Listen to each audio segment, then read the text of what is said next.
Welcome back to another BizBite episode of the eCommerce Badassery podcast. I'm your host, Jessica Totillo-Coster. Did you know that the average abandoned cart or checkout rate on e-commerce stores is 68%? And that statistic is a few years old. Recently, I've seen it even higher than that.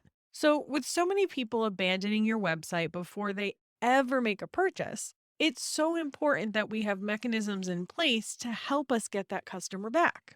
Now, when you look at the research, most reports say that high shipping or unexpected costs are usually the reason why people abandon their checkout. And that may very well be true. But with the rising cost of shipping, it's pretty hard for small businesses to lower their shipping rates without significantly eating into their margin. So, look, that's not to say there aren't things we can do to get your rates down, but that's a conversation for another day. What I want to focus on for today is how do we increase the chances of getting them back once they've decided to leave? Which I know we want to focus on preventing it, but I love to get you quick wins, and this is going to be a lot faster to tackle. And no, we're also talking specifically about email today, not SMS or any other fancy app, just good old fashioned email that still converts no matter what those naysayers are spouting. That's not to say email is the only way, but it's a very viable one. So the first thing is you're going to want to have email set up in your email marketing software like Klaviyo, not just relying on the one that Shopify sends.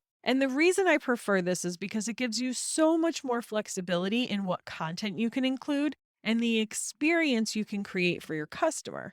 Plus, it allows you to expand the series to multiple emails. I typically start with 3 and then adjust if necessary based on the business and customer. Generally, the first email is where you're going to see the bulk of the conversions, and you do not have to give a discount at this stage. In fact, I advise against it. You don't want to train your customers to just abandon their cart and wait for their discount. If you are comfortable giving a discount, I usually do that in the third email and only send it to people who have never purchased from me before. So the trick is, what content do you put in these emails? And here's the real nugget of this episode. You want to include objection handling content. This could be in the form of product reviews, maybe it's FAQs, it honestly doesn't matter. The point is that you want to think about what might be preventing your customer from buying right now and make sure you put the customer's mind at ease through this content.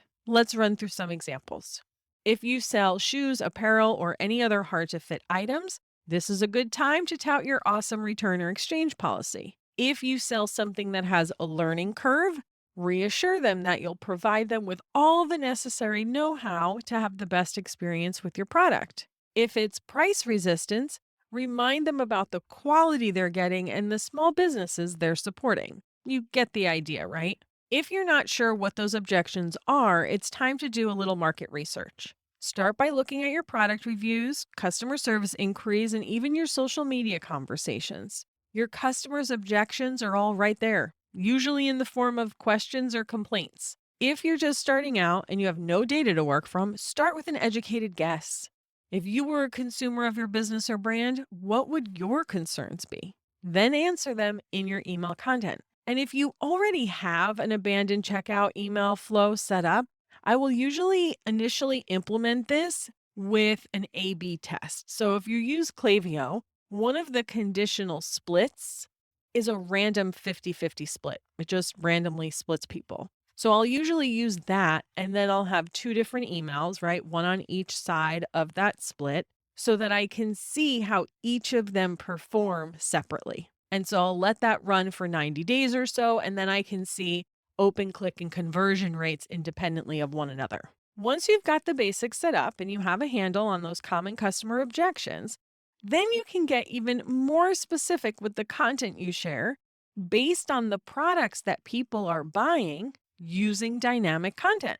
For instance, I worked with a client who sells DIY nail polish kits. You've probably heard me talk about her before. But she also sells other cosmetics and nail care products, and not all of her products are going to need the same level of objection handling as those kits, right? If they're just buying a cuticle oil. So we use dynamic content in her abandonment emails that shows or hides content depending on what products that customer has in their cart. It's a pretty nifty feature and just one of the many ways you can use dynamic content to personalize your customer's experience. So, the moral of today's story: include objection handling content. It can be in the form of product reviews, FAQs, or both. Make sure the content is right there in the email because the only link you want them to click is return to checkout.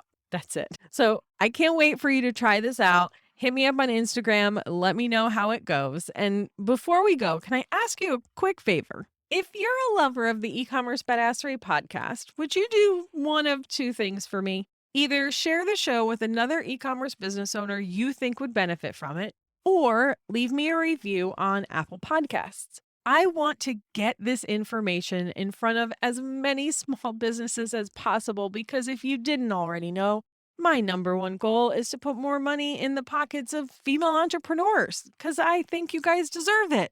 Guys, I'm not hating on you. I want to put more money in your pockets too, as long as you're a small business. It's just all about the small business. And so getting the show shared and building up those reviews is really going to help me do that. And of course, if you're feeling really generous and want to do both, I'm totally down with that and would appreciate it a ton. As always, thank you so much for spending your time with me today. I really do appreciate it, and I'll see you on the flip side, friend.